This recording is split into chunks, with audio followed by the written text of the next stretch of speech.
Some Americans will hand over money for anything. Traffic cams, HOA fines, even fees that sound like they were invented by a bored raccoon with a clipboard.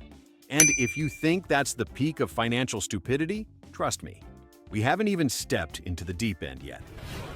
1. A man in Arizona got fined because his lawn was too green, which, according to the city inspector, indicated suspicious overwatering. Yes, the man was punished for the crime of hydration. I love that we now live in a world where grass has to maintain the emotional stability of a bored cactus to avoid fines. The guy tried explaining he'd installed a new sprinkler system, but the city reacted like he was running a black market water empire out of his flower beds.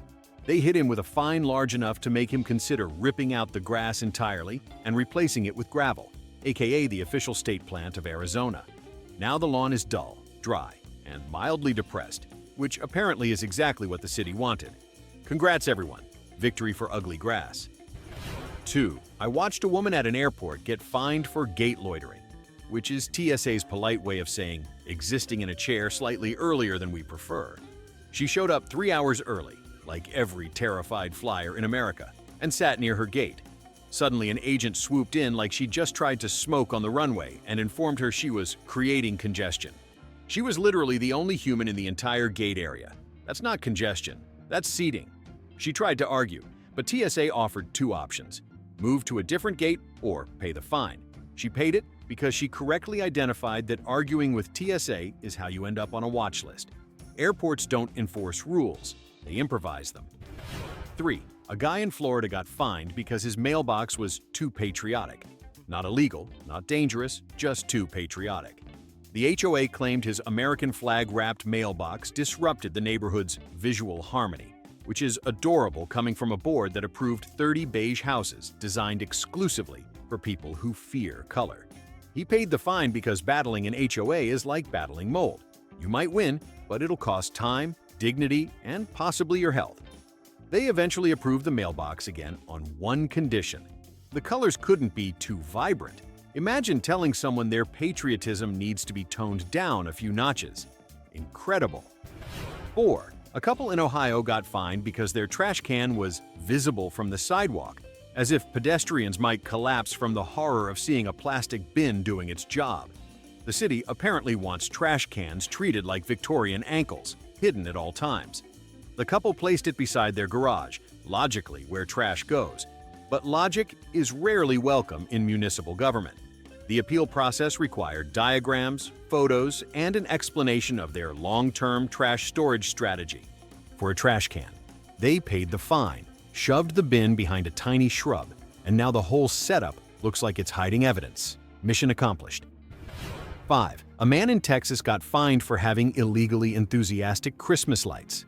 Not too bright, not too loud, just too joyful. His synchronized light display apparently caused traffic distraction, which is legal code for drivers slowed down to look at something pretty. The city accused him of creating decorative nuisance conditions, which I'm pretty sure is what Ebenezer Scrooge wrote in his HOA bylaws. He paid the fine because appealing meant facing a committee of people who believe blinking lights are a threat to democracy. He toned the display down next year. They still complained. 6. A woman in California got fined because her window AC unit lacked aesthetic cohesion, a phrase that tells you everything about California and nothing about air conditioning. The HOA decided the unit was visually disruptive, a strong stance for a neighborhood filled with houses the exact color of oatmeal. They suggested she move the unit to a less visible window, which is interesting because ACs tend to need windows. She paid because the alternative was buying a $7,000 board-approved cooling system. Only in California do people get in legal trouble for trying not to melt. 7. A family in North Carolina was fined because their inflatable pool violated neighborhood water aesthetics, a phrase that should be studied by sociologists. The pool was bright blue, scandalous, apparently. The HOA said it disrupted community tranquility, as though the backyard was previously a spa retreat instead of a patch of grass with a grill. They paid the fine and replaced the pool with a beige one. Yes, a beige pool. Because nothing says summer fun like swimming in something that looks like lukewarm latte foam. 8. A guy in New Jersey got fined for reckless walking, which sounds like a joke but is somehow real. According to the officer, he crossed the street with excessive confidence. Excessive confidence? The man wasn't doing parkour. He walked briskly. The ticket described him as displaying potentially hazardous assertiveness, which feels less like a legal term and more like something a guidance counselor would say before recommending meditation apps. He paid the fine because contesting it required missing work. Walking boldly, no longer legal in New Jersey. 9. A tourist in New Orleans was fined for feeding pigeons unauthorized food because apparently the pigeons have very strict dietary guidelines. She tossed them some French fries, totally normal in a city where these same pigeons eat beads, cigarette butts, and the concept of shame. An officer appeared and lectured her about urban avian health. She paid the fine because the explanation took longer than the meal. Somewhere nearby, a pigeon was eating a gum wrapper in protest. 10. A man in Colorado got fined for having too many garage sale signs, which is how you know someone in city planning woke up that day craving power. He put up 4 signs, 2 over the legal limit. The enforcement officer counted them like he was disarming a bomb. The fine was for excessive directional signage, which is a wonderfully dramatic way to say poster board. The man paid the fine and retired from garage sales forever, proving bureaucracy is the ultimate yard sale killer. 11. A woman in Chicago got fined for running an unlicensed lemonade stand, which is exactly how you discourage future entrepreneurs. Her kids sold 50-cent lemonade on the corner, nothing strange. But a passing city worker decided that childhood beverages must comply with municipal regulations. The fine was more than the kids made the entire day. Chicago, cracking down on dangerous criminal enterprises like lemonade stands since forever. 12. A guy in Oregon was fined for mowing his lawn too early, specifically at 8:59 a.m. instead of 9:00, 1 minute. The city noise ordinance apparently thinks leaf blowers, barking dogs, and garbage trucks are fine at dawn. But a lawnmower at 8:59 is a societal threat. A neighbor submitted video evidence like she was prosecuting war crimes. He paid the fine because arguing over 60 seconds of lawnmower noise is how people lose their will to live. 13. A man in Nevada was fined for over-decorating his yard for Halloween. His sin? Too many skeletons. Not animatronic, not loud, just skeletons. The city claimed they created an unsafe spectacle, which is hilarious, considering Vegas exists. He paid because appealing the fine would have required showing up in costume, literally, since the hearing fell on Halloween. Next year, he put up 1 skeleton.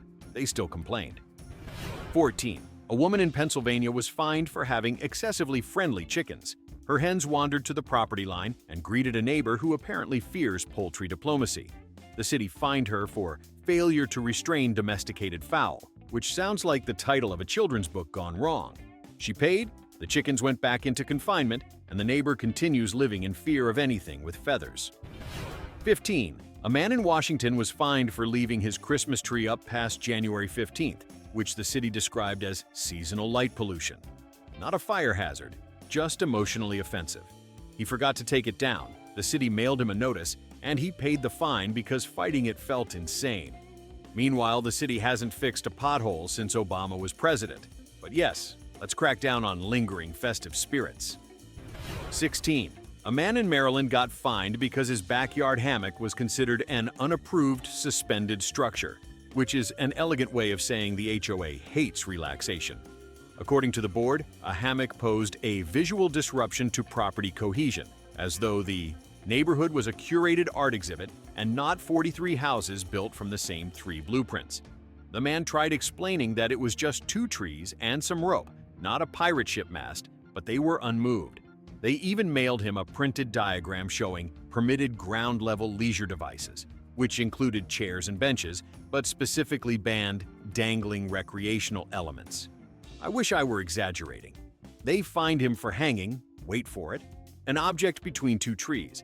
He paid it because arguing would have required attending a meeting where 5 adults debated the moral decay caused by swinging motion. The hammock came down, the yard became boring again, and the HOA slept peacefully, knowing gravity had been restored. 17. A woman in Missouri got fined for letting her car warm up in her own driveway because unattended idling was a ticketable offense. She started the engine on a freezing morning, stepped inside for 2 minutes, and returned to find a ticket tucked under her wiper, like a romantic gesture from someone who hates joy. The officer explained she was inviting auto theft, which is a fascinating interpretation of victim blaming. Imagine being robbed and the city saying, "Well, you did make it too convenient." She paid the fine because contesting it required attending a hearing at 7:30 a.m., where presumably everyone idles emotionally while waiting for coffee. The city proudly claimed the policy reduces crime and pollution, which is funny because the officer drove away in a patrol car that probably burned more fuel than her entire warming session. Truly, justice was served, lukewarm like her car would have been. 18. A guy in South Carolina got fined for having curtains that were too patterned, which is what happens when municipal government becomes a fashion critic. He had floral drapes, nothing wild, nothing neon, just standard grandmacore interior decor. But the HOA decided the curtain design clashed with the architectural intent of the neighborhood, which is a bold claim for a community whose architectural intent appears to be beige, but make it slightly sadder. They fined him after a board member noticed the curtains from the sidewalk, meaning someone was out there squinting into windows like a bored crow with authority issues. He paid the fine because trying to argue about textile design with an HOA is like trying to reason with a malfunctioning Roomba. Lots of spinning, no progress. He replaced the curtains with plain white ones, which made his living room look like a rental car interior. The HOA approved instantly. 19. A family in Georgia was fined because their welcome mat was excessively expressive. It said, "Hello, sunshine," which to the HOA apparently read as an act of aggression. Their letter claimed the mat introduced an informal tone inconsistent with the distinguished character of the community. Distinguished? These are houses with vinyl, siding, and mailboxes shaped like lozenges. Nothing here is distinguished, not even the fine. The family tried to appeal, but the board replied that only neutral greeting mats were allowed, ideally featuring nothing except a simple, emotionless welcome. The mat was replaced, the fine was paid, and the community was spared from the dangerous threat of positive vibes. Truly, we were all at risk. 20. A man in Utah got fined for having prolonged snow presence on his sidewalk, which is a poetic way of saying winter happened at an inconvenient time. A storm hit overnight, dumped 6 inches, and the city gave him 2 hours to clear it. 2 hours, as if he had a personal snow-plowing butler parked in the garage. He woke up, grabbed his shovel, and found a ticket taped to his mailbox because the inspector came at 5:45 a.m. The fine claimed he failed to maintain passable pedestrian pathways, even though no pedestrian in their right mind is strolling around suburban Utah during an active snowstorm at dawn. He paid the fine and bought a snowblower, which will absolutely break next winter because snowblowers are just glittery vending machines for disappointment. But at least now he can blast powder at his inspector's shoes. 21. A woman in Virginia got fined for having a front yard too enticing to wildlife, which is the most passive-aggressive way to say deer exist. She planted tulips. That's it, tulips. And apparently, tulips are the Disney World of suburban deer. The city said her garden encouraged animal congregation, which is a fancy bureaucratic euphemism for Bambi ate your landscaping. They warned her that by creating a consistent food source, she was contributing to ecological imbalance, which is a dramatic way of saying deer-like snacks. She paid the fine because they threatened additional penalties if wildlife patterns persisted, as though she personally controls the daily schedules of forest animals. She replaced the tulips with native plants the deer hated. The yard looks like a dentist waiting room now, but hey, ecological balance restored. 22. A guy in Massachusetts got fined because his recycling bin lid wasn't fully closed, which is hilarious, considering the city picks up recycling with a truck that sounds like a collapsing metal dinosaur. He put an extra cardboard box on top, the lid sat half an inch open, and that half inch apparently threatened the very foundation of the waste management system. A sanitation worker left him a fine for improper container closure, plus a helpful note recommending he generate less waste. Oh, absolutely. Let me just stop participating in capitalism real quick. He paid the fine, crushed the box down to the density of a neutron star, and now his recycling ritual resembles competitive origami. 23. A man in Illinois got fined for barbecuing in his driveway on a high-smoke day, which I assume is the suburban equivalent of a red alert. He fired up his grill on a Saturday afternoon, cooked 2 burgers, and produced what I describe as barely visible smoke. but apparently the HOA has smoke-detecting laser vision. They find him for creating airborne culinary disturbances. Culinary disturbances. Someone actually wrote that sentence and felt profound pride. He paid the fine because the appeal form required entering the number of patties cooked, and that level of bureaucracy deserves to win. He now grills in his backyard, hidden behind a privacy fence like he's doing something illegal. 24. A woman in Indiana got fined because her porch wind chimes were deemed psychologically disruptive, which is an impressive accusation for a $12 set of metal tubes. A neighbor complained the sound was too whimsical, and the local ordinance actually supported him. They cited her for producing persistent tonal interference, which sounds like a diagnosis from a robot therapist. She paid the fine because removing the chimes was cheaper than entering a petty war with someone who clearly wakes up every day searching for new sounds to hate. The chimes came down, the porch became silent, and the neighbor probably celebrated by filing a noise complaint against birds. 25. A guy in Kentucky got fined for leaving his Halloween pumpkin on display past the courtesy timeline, which means once November hit, that pumpkin became contraband. He left it out until November 3rd, not November 23rd, not Christmas, just 3 days past some imaginary line. The HOA cited him for seasonal lag, like the pumpkin was slowing down the rotation of the earth. He paid the fine because it wasn't worth arguing with people who treat gourds like scheduling offenses. Now he composts his pumpkin on November 1st at 12:01 a.m. just to stay safe. 26. A couple in Minnesota got fined for their kids' sidewalk chalk art because the drawings were not professionally executed. Their kids drew suns, stick figures, squiggles, the usual chalk chaos, and the HOA responded like Banksy had committed vandalism on private property. They claimed the artwork created visual clutter, which is interesting because it washes away every time a cloud sneezes. The couple paid the fine because appealing would require submitting photos of the artwork to a review board of adults who probably hate hopscotch. The rain eventually cleaned everything. The HOA took credit. 27. A man in Tennessee got fined for having a garden hose that was too visible, which sounds like something you'd hear in a dystopian novel about lawn fascism. He left a green hose coiled near his spigot. The HOA said it disrupted exterior cohesion and should be stored in an opaque receptacle. An opaque receptacle for a hose. He paid the fine because he couldn't emotionally handle purchasing specialized hose containment equipment. The hose now lives in a box that looks like a casket for gardening tools. 28. A woman in Colorado got fined because her dog barked rhythmically, which the city classified as patterned nuisance noise. The dog barked 3 times at regular intervals while a delivery driver walked by. 3 barks. The officer claimed it created a repetitive auditory cycle, which is an academic way of saying the dog barked like a dog. She paid the fine because disputing it meant proving the dog didn't have intentional cadence. The dog remains blissfully unaware of the controversy, continuing to bark in whatever time signature he pleases. 29. A man in Oregon got fined for leaving his trash bins out too early after pickup, which is somehow worse than leaving them out before.